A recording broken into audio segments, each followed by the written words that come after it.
Om Swastiastu. Selamat pagi Sampurasun.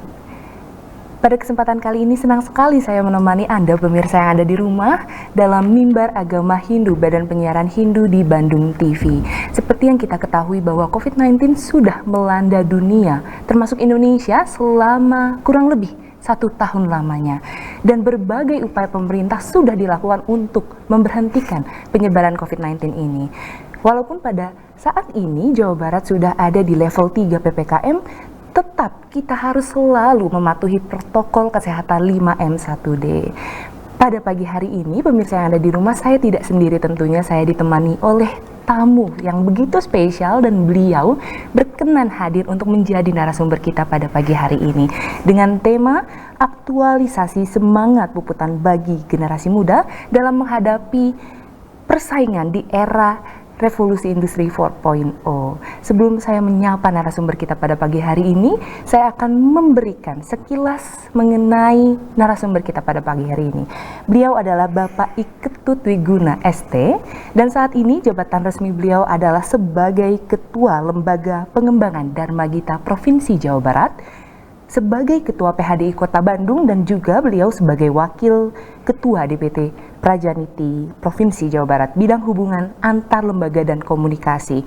Dan beliau juga sekaligus kegiatan sehari-harinya menjabat sebagai Presiden Direktur PT Gapura Pikua Solution. Baik, tanpa berlama-lama langsung saja kita sapa narasumber kita pada pagi hari ini. Om Swastiastu Pak Ketut. Om Swastiastu Putri. Dalam keadaan sehat ya Pak ya? Sehat tentunya. Kita baru saya ketemu nih Pak, datang lagi di sini di Mimbar Agama Hindu, bertemu lagi Pak. Ya. Nah, tentunya Bapak sudah siap sekali ya Pak ya berbagi bersama pemirsa yang ada di rumah ini ya Pak. Siap. Ya? Baik, kita balik lagi nih Pak ke tema yang Bapak akan sampaikan mengenai aktualisasi semangat puputan bagi generasi muda. Mungkin pemirsa yang ada di rumah masih belum tahu nih Pak, puputan apa sih Pak? Baik, silahkan Pak, bisa langsung dijelaskan. Terima kasih Putri. Om Swastiastu, Om Awigenamastu Namasidam. Pemirsa Bandung TV, dimanapun berada, umat sedharma yang saya kasihi, semoga selalu berbahagia. Pada kesempatan pagi hari ini, puji syukur kita panjatkan kehadirat Tuhan Yang Maha Kuasa, Ida Sang Hyang Widiwasa, karena kita dapat mengikuti Mimbar Agama Hindu yang dilaksanakan di Bandung TV.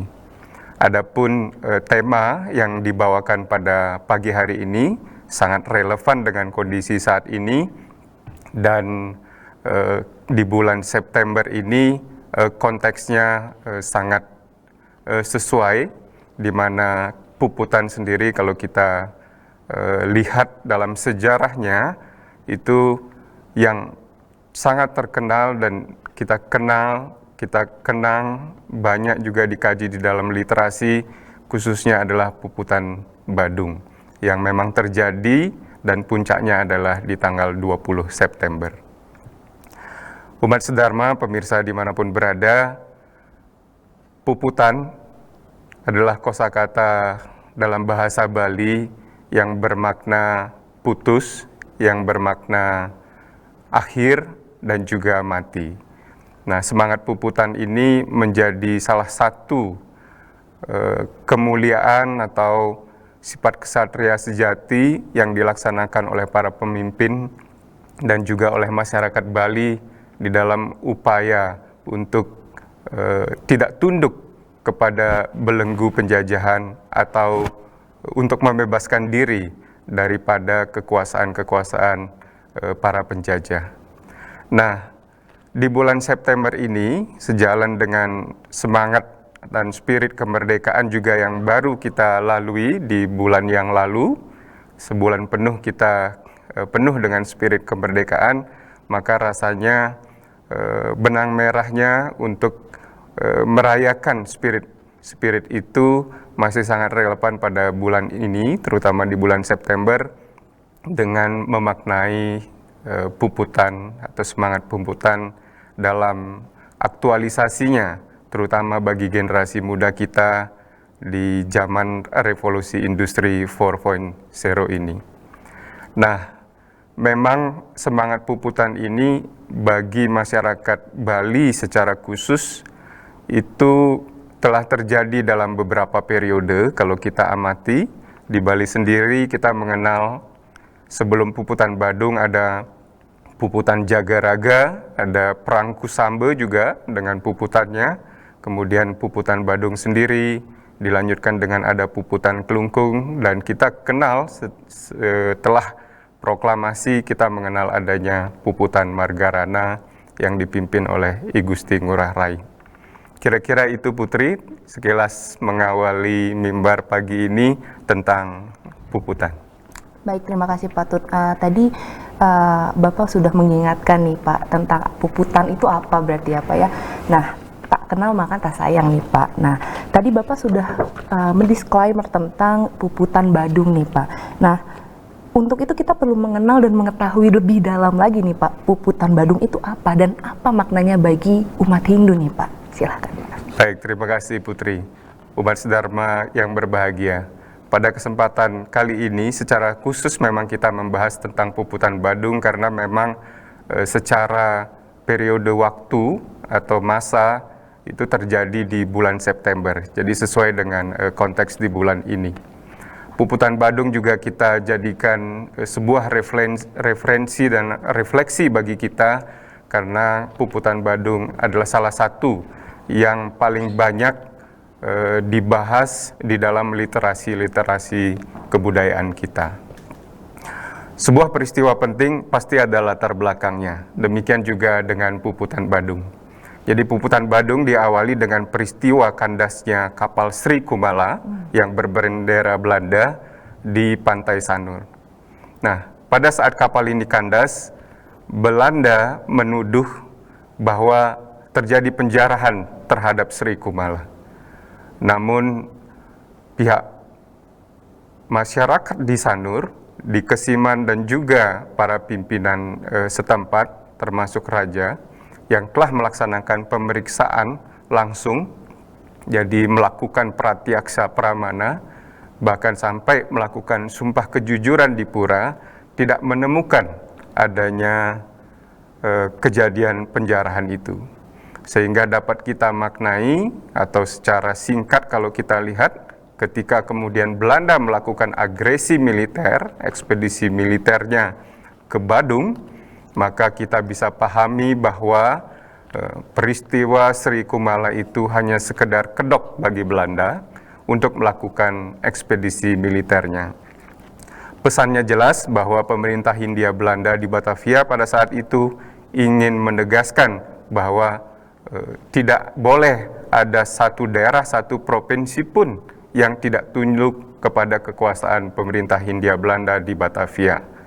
Gubernur Jenderal Belanda pada saat itu, Benedictus Johannes van Hertz, kira-kira dengan ekspedisi militer ini mengirim pesan bahwa kekuasaan tertinggi sesungguhnya ada di Batavia dan pemerintah atau kerajaan Badung harus tunduk untuk itu.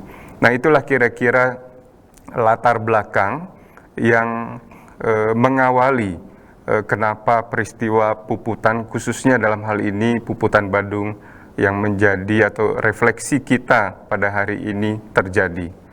Nah, pada saat itu memang sudah dilakukan berbagai upaya, ya kalau kita lihat upaya-upaya negosiasi, upaya-upaya untuk saling mengirimkan atau saling berkomunikasi satu dengan yang lain sudah dilakukan, namun dengan kondisi yang ada, ya tetap membela kebenaran, kejujuran, dan juga tidak mau tunduk pada penjajahan bangsa Belanda. Pada saat itu kemudian diputuskan untuk melaksanakan puputan. Itu kira-kira.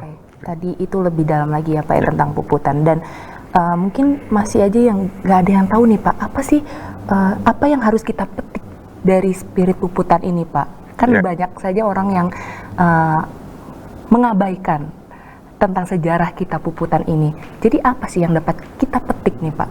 Ya, baik. Dari sisi literasi, memang Puputan Badung ini termasuk yang paling banyak dibahas, sehingga banyak hal yang bisa kita pelajari, yang bisa kita baca ya dari peristiwa ini, baik terkait dengan peristiwa puputannya sendiri maupun dari sisi dinamika sebelum atau berbagai kegiatan, bahkan dari sikap hidup dan juga kepribadian dari para pemimpin pada saat itu. Itu kita bisa belajar banyak dari itu. Puputan sendiri bagi masyarakat dan pemimpin Bali pada waktu itu paling tidak ada 3 hal yang bisa kita maknai atau melekat pada puputan itu. Yang pertama adalah sifat kesatria sejati, di mana bagi seorang kesatria puput atau berkorban di medan perang dan mati di atas senjata itu adalah sebuah kehormatan. Yang kedua, untuk mempertahankan atau menjaga kehormatan itu, maka tidak ada kosakata tunduk kepada seorang musuh. Dan yang ketiga, menurut keyakinan dan juga berdasarkan agama kita, berkorban di medan perang berlandaskan pada kebenaran, kejujuran, dan keikhlasan itu adalah sebuah persembahan suci. Itu yang melekat pada spirit puputan. Dan dari sisi makna apa yang bisa kita petik, paling tidak ada 4 makna yang bisa kita petik dari peristiwa puputan itu. Yang pertama adalah puputan berbicara tentang karakter wirang atau heroisme, di mana di situ sifat seorang kesatria sejati membela kebenaran itu adalah salah satu kebenaran atau nilai-nilai utama yang perlu dipegang atau menjadi landasan bagi kita. Di dalam geguritan Buana Winasa, Ide Pedanda Ngurah menyatakan bahwa apa yang dilakukan oleh Belanda itu adalah sesuatu yang jauh dari pikiran baik dan didasari dengan menyalahkan pihak-pihak berdasarkan pada niat busuk. Hal itu adalah sesuatu yang tidak sesuai dengan sastra agama atau bertentangan dengan sastra agama. Dengan dasar pemahaman kebenaran seperti itu, para pemimpin dan masyarakat pada saat itu bangkit wira rasanya, spirit perjuangannya, sifat kesatria sejatinya untuk mempertahankan kerajaan Badung pada saat itu. Yang kedua yang bisa kita petik juga adalah tentang membela kebenaran, membela kehormatan dan juga martabat. Seperti kita ketahui, masyarakat Bali memberikan respek yang begitu tinggi kepada institusi kerajaan sebagai pemimpin dan juga sebagai pemegang amanah kebudayaan dan agama. Nah, oleh karena itu, para pemimpin diberikan gelar yang khusus, diberikan tempat yang khusus, juga diberikan dalam tradisi dan budaya kita mendapat tempat yang tersendiri secara khusus. Nah, kehormatan para pemimpin dan rakyat Bali serta martabatnya inilah yang patut dijaga dan dipertahankan menjadi jiwa bagi kita semua, dan membela ini harganya adalah kematian. Oleh karena itu, pada saat itu ketika martabat dan kehormatan kita diinjak-injak, maka puputan adalah sebuah keputusan. Terkait dengan puputan ini, yang ketiga yang bisa kita maknai adalah spirit untuk melakukan sesuatu dengan jujur dan tulus ikhlas. Sehingga apa yang kita lakukan itu menjadi sebuah persembahan suci yang kita sebut sebagai yadnya. Oleh karena itu, puputan juga disebut sebagai rana yadnya. Artinya, kematian di medan tempur adalah sebuah jalan akhir bagi pembuktian dari kesejatian hidup kita. Itu yang dipesankan di dalam semangat puputan itu sendiri. Dan terakhir yang keempat, apa yang bisa kita petik dari semangat puputan itu adalah proses menjaga atau memuliakan nilai-nilai luhur dan juga ajaran-ajaran suci di dalam agama kita. Nah, nilai-nilai luhur dan ajaran-ajaran suci di dalam agama kita itu adalah landasan dan pondasi kita di dalam hidup, di dalam upaya untuk mencapai puncak jati diri kita. Nah, upaya-upaya untuk menjaga itu, mempertahankan itu sebagai bagian dari dasar kita sebagai insan manusia atau insan Hindu khususnya, itu adalah sesuatu yang sangat mulia dan patut diperjuangkan. Nah, itulah kira-kira 4 hal atau 4 makna yang bisa kita petik dari peristiwa Puputan, terutamanya Puputan Badung yang memang banyak dikupas dalam berbagai literasi.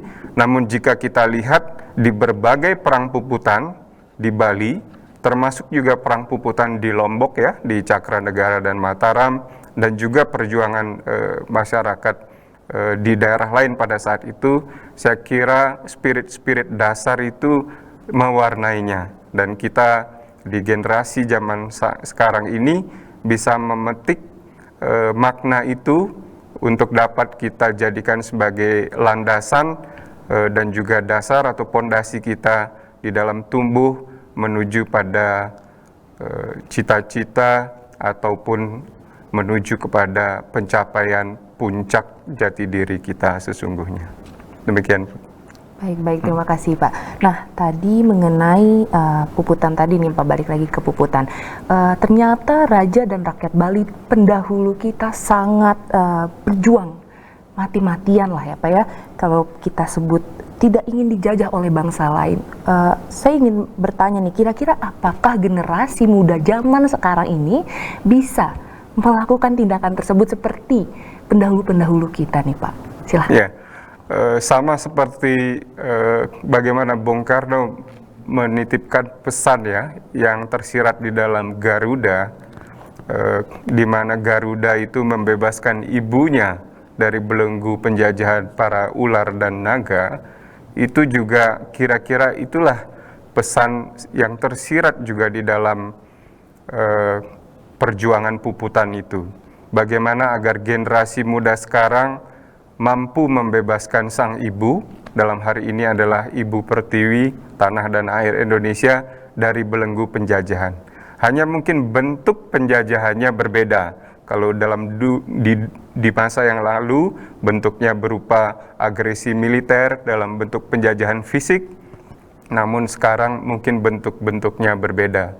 Penjajahan bisa dalam bentuk kemiskinan, kebodohan, ataupun tidak adanya kemerdekaan di dalam mengutarakan pendapat misalnya. Nah, saya kira generasi muda sekarang dimanapun itu masih bisa membangkitkan, memelihara, menjaga semangat wirang tadi, semangat kesatria tadi, jiwa kesatriaan di dalam memperjuangkan diri kita, Ibu Pertiwi, tanah air tercinta Indonesia, dari belenggu penjajahan atau bentuk-bentuk penjajahan lain seperti yang tadi disebutkan, misalnya kemiskinan, kebodohan, dan juga kebebasan dalam berpendapat. Demikian kira-kira. Baik, pembahasan kita udah makin ramai nih Pak ya, karena membahas generasi muda, dan tentunya pasti pemirsa di rumah sangat tertarik lagi pembahasannya. Di sesi kita kedua, kita akan break sejenak, tetaplah bersama kami di Mimbar Agama Hindu.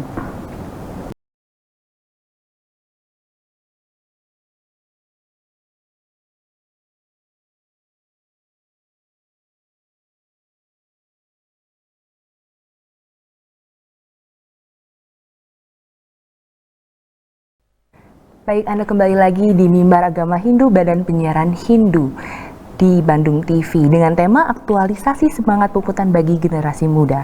Nah Pak, tadi kita sudah banyak sekali membahas tentang Puputan nih Pak, tapi kita belum lebih spesifik lagi tentang Puputan Badung yang Bapak sebutkan tadi. Mungkin bisa langsung dijelaskan saja ke pemirsa yang ada di rumah. Silahkan Pak. Baik, pemirsa dimanapun berada, umat sedharma. Jadi memang khusus untuk Puputan Badung ini, karena begitu banyak literasi yang membahasnya, menjadi salah satu yang bisa secara lengkap kita jadikan sebagai refleksi. Jadi kalau kita lihat, memang Puputan Badung ini atau keputusan untuk melaksanakan Puputan itu telah dilakukan dengan penuh pertimbangan. Kalau di dalam Hindu kita melihat konsep Trisamaya tentang Atita, Nagata, dan Wartamana, bagaimana raja pada saat itu melakukan upaya atau menggali apa yang terjadi di masa lalu dan kemudian melihat apa yang terjadi di masa sekarang dan coba meneropong apa yang terjadi di masa depan. Itu telah menjadi pertimbangan-pertimbangan untuk melakukan puputan. Dari sisi konsep Tri Pramana juga, proses pratyaksa pramana dengan mengecek langsung ke lokasi, memastikan bahwa tuduhan Belanda itu tidak betul adanya, istilah Balinya mangde putus, biar clear and clean orang zaman sekarang bilangnya, itu juga sudah dilakukan, sehingga betul-betul yakin secara pratyaksa pramana bahwa kita melakukan sesuatu yang benar. Yang kedua, Anumana Pramana juga telah dilakukan dengan melihat berbagai tanda, dengan melihat berbagai fenomena yang ada. Pemimpin pada saat itu telah mengetahui bahwa apa yang akan dilakukan, penolakan yang dilakukan, itu akan menghadapi sebuah respon agresi militer. Dan itu, tanda-tanda itu telah dipahami betul, sehingga dipersiapkan dengan baik untuk mengantisipasinya. Dan tentunya agama pramana juga dilakukan pada saat itu, di mana kita mengetahui berdasarkan pemaparan di dalam Kidung Buana Winasa, dikatakan bahwa raja memanggil orang-orang suci, para resi purohita kerajaan untuk meminta pendapat dan ajaran tentang kematian yang sejati. Sehingga dengan melaksanakan Tri Pramana ini, Puputan Badung betul-betul menjadi sebuah keputusan yang didasari atas pengetahuan yang utuh, yang kita sebut sebagai sama jenyana, sehingga berdasarkan pengetahuan yang utuh dan landasan sastra yang kuat, puputan dengan begitu heroik dilakukan pada saat itu. Baik Pak. Tadi lebih dalam lagi tentang Puputan Badung, berarti berbicara tentang kondisi saat ini dan nanti ke depannya Pak. Berbagai macam modernisasi nih Pak, teknologi, informasi dan digitalisasi sudah makin maju nih Pak. Dari revolusi industri 3.0 kini menjadi revolusi industri 4.0, dan mungkin nanti beberapa tahun lagi ada lagi nih Pak selain 4.0 ini nih Pak. Nah, apakah puputan ini masih relevan untuk nanti di zamannya nanti nih Pak? Apakah sudah tidak relevan lagi atau masih relevan nih Pak? Ya, silahkan. Baik. Jadi, apakah spirit puputan ini akan relevan atau tetap relevan di zaman seperti sekarang ini? Jadi memang Hindu mengenal istilah parinama. Parinama itu adalah sebuah evolusi menuju pada kesempurnaan atau penyempurnaan. Jadi spirit parinama adalah continuous improvement. Jadi proses penyempurnaan secara terus-menerus. Kalau orang Jepang menyebutnya sebagai kaizen. Nah, dalam proses evolusi ada sesuatu yang berubah sesuai dengan zamannya. Tetapi ada juga spirit dan nilai-nilai yang tetap universal sifatnya, yang tetap relevan pada setiap zamannya. Nah, berkaca kepada apa yang tadi telah kita bahas tentang 4 hal yang ada di dalam spirit puputan itu, baik itu jiwa kesatria, yang kedua adalah menjaga atau menjaga kehormatan dan juga martabat, kemudian yang ketiga adalah jujur dan ketulus ikhlasan, yang keempat adalah menjaga nilai-nilai luhur budaya dan juga ajaran suci keagamaan. Itu merupakan nilai-nilai universal yang selalu akan kita perlukan pada setiap zamannya. Jangan lupa, semaju apapun, secanggih apapun teknologi, bagi kita insan manusia membangun pondasi yang kuat sehingga kita bisa mencapai potensi utama atau potensi puncak jati diri kita, itu memerlukan suatu pondasi yang kokoh, pondasi yang kuat. Nah, pondasi yang kokoh dan yang kuat ini adalah nilai-nilai dan spirit yang tadi sudah disebutkan. Nah, di luar itu, tentu ada nilai-nilai dan spirit juga yang kita lihat masih sangat relevan saat ini dan menjadi bagian yang tidak terpisahkan dalam peristiwa puputan itu. Misalnya contohnya, kita mengetahui bahwa Raja Badung Cokorde Mantukrengrane adalah seorang sastrawan, seorang kawi yang begitu kuat literasinya. Jadi beliau sangat suka membaca, ya. Bahkan kalau kita lihat bagaimana jiwa atau spirit kesatria itu muncul sebagai kepribadian dan sikap hidup beliau, kita bisa lihat dari karya-karya beliau dan juga bacaan beliau. Misalnya tentang Mosala Parwa, tentang beberapa kisah-kisah heroik di dalam Baratayuda, karya Empu Sedah dan Empu Panuluh, ini juga menjadi bacaan-bacaan favorit beliau. Jadi kemampuan literasi yang kuat sehingga membangun pengetahuan yang utuh yang tadi kita sebut sebagai samajenyana itu menjadi sesuatu yang juga sangat diperlukan dan relevan pada saat ini. Jadi dengan kemampuan literasi yang kuat, yang bagus, kita mampu atau memiliki kemampuan di dalam menganalisa atau melihat, memahami, mengetahui berbagai fenomena di dalam kehidupan di zaman modern ini. Nah, dengan literasi yang kuat, kita menjadi berpengetahuan. Dengan berpengetahuan sesuai konsep Trikona, kita memiliki kompetensi, kita kemudian mencapai kesejahteraan, dan dari situ kita mampu melakukan pelayanan yang sebaik-baiknya. Jadi kalau kita melihat relevansi antara spirit puputan dengan kondisi sekarang, itu masih sangat relevan, dan karena nilai-nilai itu adalah nilai-nilai universal, saya kira akan selalu relevan dan kontekstual pada setiap zamannya. Baik, berarti walaupun zaman sudah modern, kita tetap harus selalu melihat sejarah kita ya Pak ya, karena itulah utamanya mungkin dari yang Bapak sebutkan tadi. Nah, mungkin tadi Bapak menjelaskan mengenai spirit dan nilai-nilai puputan. Nah, bagaimana generasi di zaman sekarang ini mendapatkan spirit tersebut di era revolusi industri 4.0 ini nih Pak? Baik, bagi generasi muda Hindu khususnya dan generasi muda Indonesia dimanapun berada, bagaimana spirit dan nilai-nilai itu kita bisa grab, kita bisa lembagakan. Jadi setelah kita mengetahui, kita pahami, kita lakukan secara berulang-ulang sehingga betul-betul melembaga atau kita menjadi dari spirit dan nilai-nilai itu, maka apa yang bisa kita lakukan adalah dengan jalan mengaktualisasikan spirit dan nilai-nilai itu di dalam kehidupan kita sehari-hari. Seperti tadi disampaikan, revolusi industri 4.0 ini kalau kita pahami lebih detail lagi, di mana teknologi informasi dan digitalisasi adalah menjadi suatu hal yang sudah masuk jauh ke dalam aspek atau sendi-sendi kehidupan kita. Nah, oleh karena itu kita tidak bisa menghindari hal ini.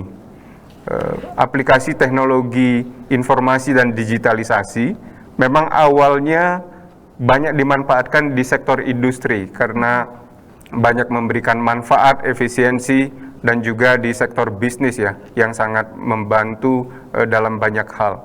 Namun demikian, kita sekarang menyadari bahwa revolusi 4.0 ini sudah masuk ke berbagai aspek kehidupan kita, baik sosial, budaya, pendidikan ya, informasi, cara kita berkomunikasi, bahkan di dalam hal keagamaan pun, terutama di masa pandemi COVID ini, bahkan beribadah pun kita lakukan secara online gitu. Jadi hal ini merubah banyak sekali hal atau memberikan begitu banyak dinamika di dalam aspek kehidupan kita. Nah, bagi generasi muda, di dalam kondisi seperti ini itu ada beberapa kata kunci yang harus dipegang. Yang pertama adalah, diibaratkan kita naik sepeda atau naik mobil, naik kendaraan. Jika kita naik sepeda, kendaraan atau mobil itu dalam kondisi mata tertutup, maka niscaya kita akan mengalami kejadian yang sangat merugikan, apakah itu tabrakan dan lain sebagainya. Jadi kita mengalami crash di dalam hidup kita. Nah, oleh karena itu, bagaimana kita menjalani kehidupan ini harus dengan terang, dengan mata terbuka. Nah, dengan terang ini artinya dengan pengetahuan. Oleh karena itu, generasi muda di zaman sekarang harus mempunyai kemampuan literasi yang kuat. Minimal ada 6 literasi dasar yang harus dikuasai, seperti literasi numerik, literasi finansial, literasi sains, kemudian juga ada literasi budaya, literasi kenegaraan juga. Dan juga literasi-literasi lain di luar 6 literasi dasar itu, seperti kemampuan berpikir kritis, kemampuan berkomunikasi, kolaborasi, dan juga kemampuan-kemampuan fleksibilitas kognitif, bagaimana memanage orang, how to manage people, itu juga sangat dibutuhkan di saat sekarang. Nah, seluruh kemampuan-kemampuan itu, kalau sudah dimiliki oleh generasi-generasi sekarang, itu juga agar ajeg, maka dia memerlukan suatu pondasi atau platform yang kokoh, yang kuat. Nah, pondasi atau platform yang kokoh dan kuat ini, inilah yang kita kenal sebagai nilai dan spirit itu. Di dalam ilmu pengetahuan yoga atau di dalam banyak parama sastra kita disebutkan salah satunya adalah disiplin moral dan disiplin diri, yang juga sebetulnya sama dengan spirit yang kita bahas tadi. Disiplin moral seperti satya, menjunjung tinggi kebenaran, itu juga hal yang sama. Kemudian tidak mencuri, kemudian pengendalian hawa nafsu, kemudian hidup sederhana, tidak berlebih-lebihan, aparigraha. Itu adalah beberapa contoh dari disiplin moral yang harus kita pegang.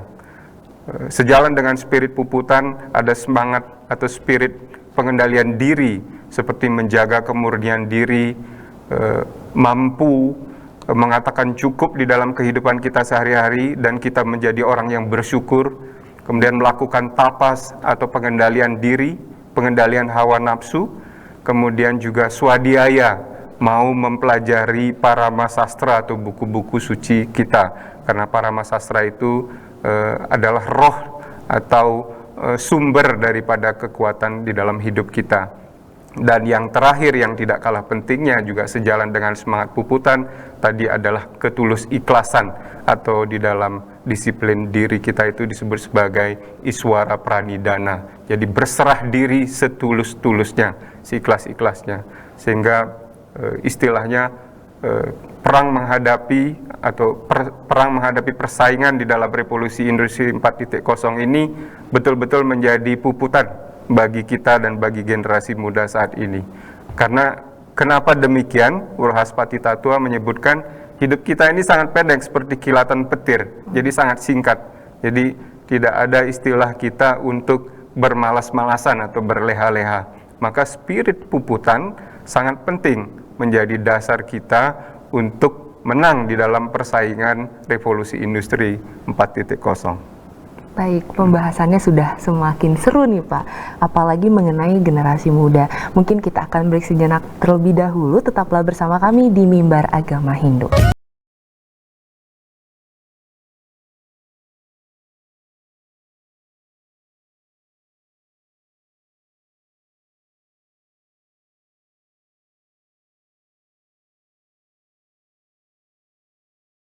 Kembali lagi dalam acara Mimbar Agama Hindu, Badan Penyiaran Hindu di Bandung TV, dengan tema aktualisasi semangat puputan bagi generasi muda dalam menghadapi persaingan di era revolusi industri 4.0. Baik Pak, tadi kita bahasnya tentang puputan lagi. Mungkin masih ada nih Pak pembahasannya lagi, mungkin belum selesai nih Pak. Baik, silahkan Pak, bisa langsung saja dilanjutkan. Baik, terima kasih Putri.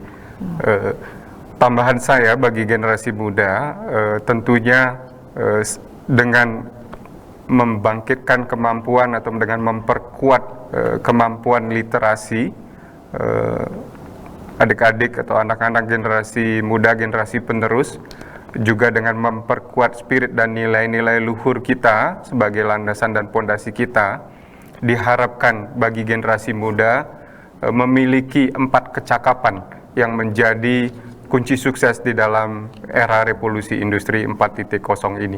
4 kecakapan itu yang kita kenal sebagai 4C, yaitu adalah creativity, critical thinking, kemudian juga kolaborasi dan communication. Jadi, creativity itu adalah tentang kreativitas, semangat untuk membuat suatu kreasi-kreasi, dan di dalam Hindu kita mengenal sebagai the power of creation, the power to create. Jadi jadilah insan-insan Hindu kalpawreksa, jadi yang menjadi orang yang betaksu istilahnya di Bali itu. Kemudian di dalam Parama Sastra kita juga disebutkan menjadi manusia adikara. Itu adalah salah satu contoh dari kecakapan creativity.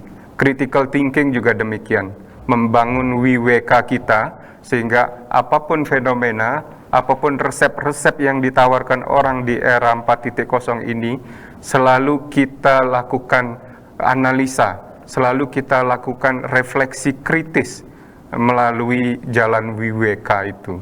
Nah, ini sangat penting sehingga kita tidak terbawa oleh arus, sehingga kita terjebak di dalam degradasi atau kebingungan pikiran, kebingungan mental karena tidak adanya refleksi kritis di dalam setiap dinamika fenomena yang muncul atau yang hadir di depan kita. Komunikasi juga sangat penting, bagaimana membangun network dan jaringan. Itu adalah salah satu hal juga yang diamanatkan di dalam Sara Samuscaya, bagaimana menjadi insan Hindu yang ideal, yang mampu memenangkan persaingan. Itu ada 2 yang disebut sebagai pradnya dan juga purusa utama. Di dalam pradnya inilah selain pintar, juga harus memiliki kemampuan membangun network, membangun jaringan, sehingga komunikasi menjadi sangat penting. Yang terakhir adalah kolaborasi, collaboration. Pemimpin di zaman sekarang definisinya berbeda dengan di zaman dulu. Pemimpin di zaman sekarang adalah orang yang mampu berkolaborasi, memiliki sifat keterbukaan, dan kepemimpinannya berdasarkan pada kasih sayang atau love based atau compassionate leadership. Karena hanya dengan jalan itu kita mampu melibatkan orang banyak, berkolaborasi tanpa membelenggu kebebasan setiap individu. Embracing, merangkul, bukan menaklukkan. Nah, kemampuan berkolaborasi seperti ini hanya bisa dilakukan oleh orang-orang yang memiliki jiwa kasih di dalam dirinya. Embracing, merangkul, dan menerapkan partisipasi di dalam setiap kegiatan. Itulah yang bisa menjadi kata kunci sukses bagi generasi muda. 4 kecakapan di era revolusi industri 4.0 yaitu creativity, critical thinking, communication, dan collaboration. Demikian, Putri. Ya, baik. Tadi Bapak berbicara tentang 4 kecakapan yang harus dimiliki generasi muda ya Pak ya. Nah, seperti yang kita ketahui, generasi muda ini tentu masih banyak sekali yang belum memiliki 4 kecakapan ini nih Pak. Mungkin salah satunya atau 2 dari kecakapan tersebut. Nah, bisa nggak Bapak ngasih saran nih Pak, prioritas yang mana sih Pak dari 4 kecakapan itu untuk melawan revolusi 4.0 ini? Jadi kecakapan ini yang paling penting yang harus dimiliki generasi muda terlebih dahulu. Silahkan Bapak. Baik. Tentu 4 kecakapan ini satu dengan yang lainnya saling memperkuat dan saling dibutuhkan ya. Namun demikian memang di zaman sekarang yang begitu dinamis dengan jumlah populasi penduduk yang begitu besar, itu menjadi orang yang memiliki keunggulan, memiliki uniqueness gitu ya, sesuatu yang tidak dimiliki orang atau tidak ada di tempat lain, memiliki karya-karya yang unik, yang berbeda, itu menjadi kekuatan tersendiri di zaman sekarang. Karena mungkin kalau dari sisi kolaborasi, komunikasi, itu teknologi informasi itu bisa sangat membantu di saat ini. Namun creativity adalah sesuatu yang betul-betul murni hadir atau lahir dari diri kita. sehingga creativity sering sekali menjadi salah satu hal yang didorong untuk menjadi kata kunci sukses atau keunikan bagi setiap individu. Yang perlu disadari adalah creativity itu lahir dari ruang-ruang atau dari dimensi yang bukan dimensi memori. Artinya, pengalaman-pengalaman kita di masa lalu maupun di masa sekarang, dan juga pengetahuan yang kita peroleh dari berbagai literasi yang kita lakukan, itu semua terekam di dalam suatu bank of memory. Nah, creativity adalah sesuatu yang baru, yang tidak lahir dari situ. Sebuah inovasi mungkin lahir dari hal seperti itu dengan kebaruan-kebaruan, dengan sentuhan-sentuhan yang berbeda gitu. Tapi sebuah creativity murni itu adalah lahir dari ruang-ruang beyond memory, beyond mind. Nah, dari mana itu? Itu adalah dari ruang-ruang yang bersifat meditatif, yang bersifat di mana di situ ada unsur kesungguhan, ada unsur dedikasi yang sungguh-sungguh, ya, ada unsur keterlibatan secara total, ada unsur penjiwaan yang sepenuhnya di dalam setiap kegiatan yang kita lakukan. Nah, inilah yang harus kita lakukan, generasi muda lakukan. Bersungguh-sungguhlah di dalam kehidupan, bersungguh-sungguhlah di dalam setiap kegiatan yang dilakukan, apapun profesinya, apakah itu passion Anda atau bukan, lakukan dengan penuh dedikasi. Karena hanya dengan jalan itu, sesuatu yang signifikan, sesuatu yang bermakna di dalam hidup akan lahir. Creativity lahir dari dimensi-dimensi seperti itu. Banyak kita kenal ya, lagu-lagu yang terkenal, puisi-puisi yang terkenal, yang sepanjang zaman masih tetap relevan dan disukai orang, itu lahir dari proses meditatif. Orang melakukannya dengan sangat khusyuk, dengan penjiwaan, dengan total involvement, deep immersion, itulah yang dilakukan. Sehingga keluar karya-karya atau produk-produk yang unik, yang memiliki kebaruan. Nah, kemampuan ini sesungguhnya bagi insan Hindu sangat mungkin, karena untuk menjadi meditatif, untuk bersungguh-sungguh, amuter tutur pinahayu, itu adalah hal-hal yang sudah sangat familiar bahasanya di dalam konteks Hindu ya, baik itu melalui dhyana, melalui meditasi, melalui ilmu pengetahuan yoga, dengan melakukan nawawida bhakti, sehingga di situ misalnya dengan jalan kirtanam, bangkit, kemudian di situ kekusukan kita, kesungguhan kita, dedikasi kita, itu melahirkan ruang-ruang di mana kreativitas itu bisa lahir. Baik Pak, mungkin yang terakhir nih Pak, yang mungkin menjadi penutupan kita nih Pak, bagaimana Bapak melihat kecenderungan kondisi kita nih di saat ini?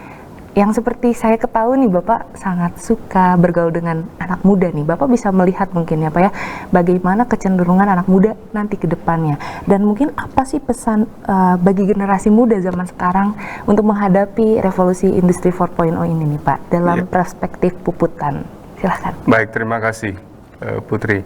Jadi bagi generasi muda dimanapun berada, seperti tadi di awal sekali kita bahas tentang bagaimana di dalam kehidupan kita terikat oleh Sang Hyang Trisamaya, Atita Nagata Wartamana.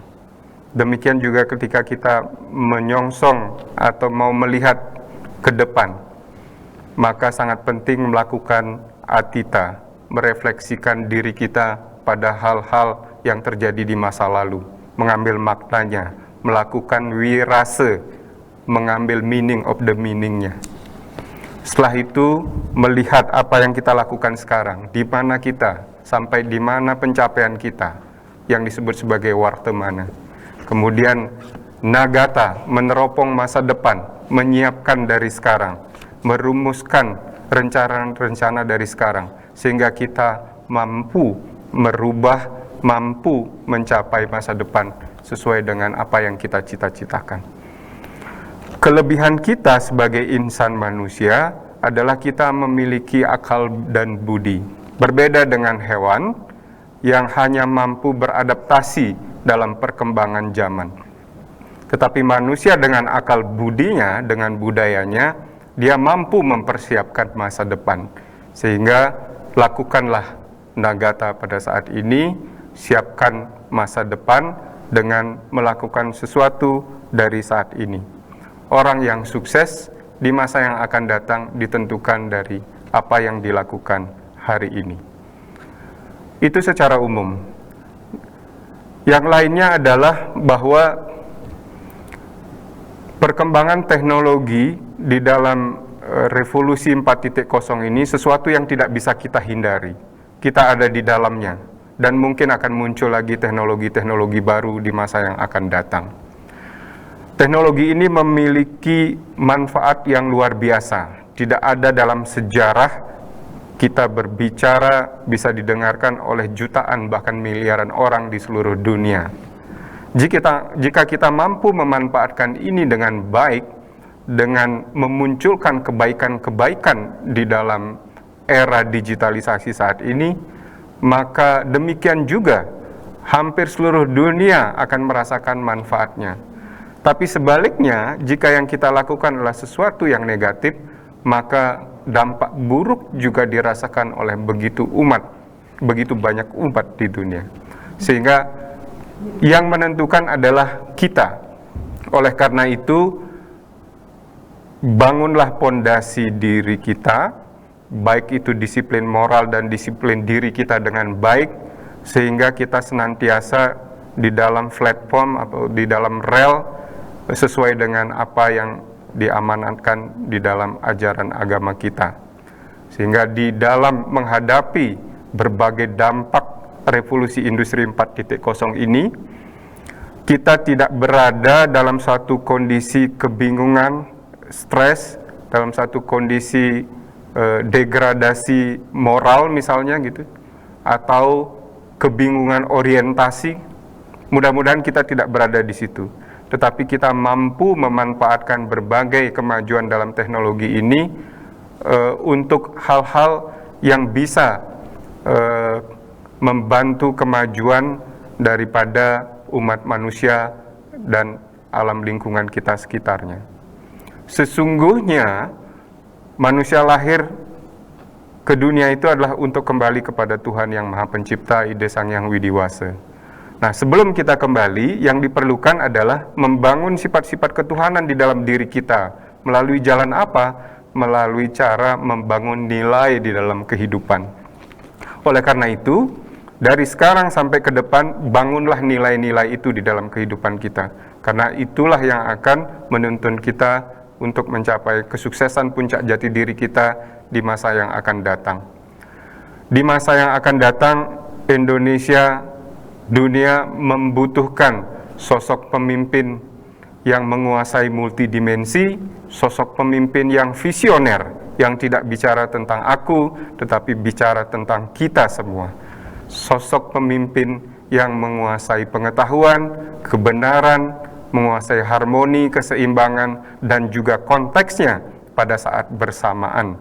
Juga seorang pemimpin yang transformatif, yang mampu melakukan perubahan berdasarkan kesadaran, bukan karena ekspresi-ekspresi di permukaan saja, tetapi transformasi yang sungguh-sungguh, yang mendalam, yang betul-betul berbasis dari kesadaran. Menjadi pemimpin yang merdeka dari ego di dalam diri kita, dan juga merdeka dari tekanan paradigma luar.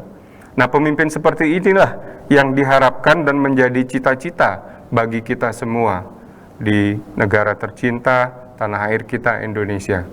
Mudah-mudahan dengan cerita, dengan apa yang kita kaji, kita beberapa waktu ini melakukan wirase ya, menggali meaning of the meaning dari spirit puputan itu. Mudah-mudahan spirit dan nilai-nilai yang utama itu bisa menjadi inspirasi, refleksi bagi kita semua, kemudian juga bisa menjadi introspeksi, kontemplasi bagi kita semua, sehingga hal itu bisa memperkuat kita, membuat kita semakin ajeg di dalam kehidupan kita, tidak bingung kita menghadapi revolusi industri 4.0 ataupun revolusi industri berikutnya. Mudah-mudahan dengan demikian cita-cita luhur kita semua mencapai jagadita, kesejahteraan dan kebahagiaan dunia bumi bisa tercapai. Tentunya dengan menyejahterakan masyarakat kita dulu, janahita, dan diri kita dulu, manohita. Hanya dengan demikian kita bisa mencapai jagadita. Atau kalau orang Jepang menyebutnya, cita-citanya adalah mencapai Society 5.0, cita-cita kita adalah Loka Samgraha Jagadita. Itu kira-kira, mudah-mudahan bermakna bagi kita semua. Baik, sangat dalam sekali pesan untuk generasi muda. Sudah di penghujung acara nih Pak, tidak terasa. Demikian Mimbar Agama Hindu, semoga bermanfaat bagi kita semua yang menonton acara ini, dan sampai bertemu di Mimbar Agama Hindu selanjutnya. Saya tutup dengan Paramasanti. Om Santi Santi Santi Om.